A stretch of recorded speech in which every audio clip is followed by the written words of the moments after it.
For more than a quarter century, the Spanish-American Civil Association, also known as SACA, has been helping to create affordable housing and economic development opportunities within neighborhoods all throughout Lancaster City. So I'm joined by Jose Lopez, the president, also CEO of SACA and SACA Development. Thank you so much for joining us. Really appreciate it. Thank you. Yeah, so we know what SACA stands for. Tell me what SACA does in Lancaster County.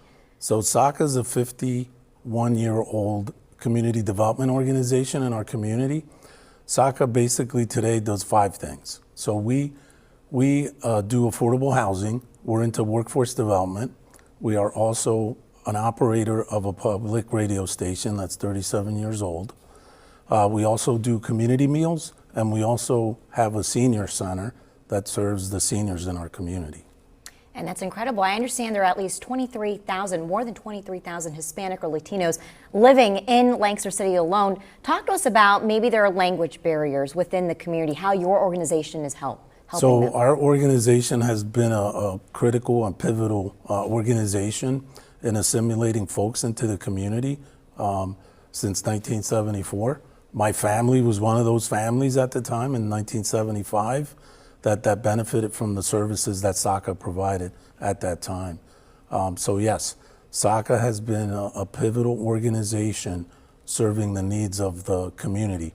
Today, through our Tech Central, which is our workforce development center, we offer extensive amount of classes in English as a second language to make sure that people are fluent in, or not fluent, but as fluent as they can get to be able to manage English in our local area here. And you brought up housing. Talk to us about some of the projects that SACA is working on right now. So SACA has been developing affordable housing for sale units to families that are 80% or less of median income as a way to try to garner and build community wealth for those families. So over the time that we've been doing this, over 30 years, we've developed over 230 units of affordable housing, either rehab resale units and or new construction. Can you talk about some of the challenges that the community may be facing that you're helping them through?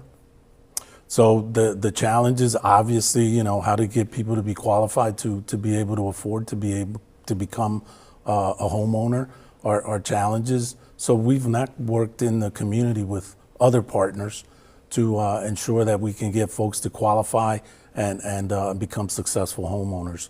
Our rehab resale program has a standard of rehab that goes above and beyond what a typical investor might want to do when they're doing, say, a flip of a property. We follow a standard of rehab to ensure that the longevity of the property is going to be there for the first-time home buyer and the end user of the products that we develop. And so, you know, the goal is to have a 10, 15-year maintenance-free property when you acquire it. Yeah, and you probably have a wealth of information, resources. Where can people get access to that information? So yes, they could go to our website at www.sacapa.org as a source of information there. It's a brand new website that we launched last year, and there's a wealth of information there, who to contact, and you can hit info and get whatever information you want back to you. Awesome. Jose Lopez, President and CEO of SACA, thank you so much for being here and for your time. Really appreciate it. Thank you for having me. Appreciate it.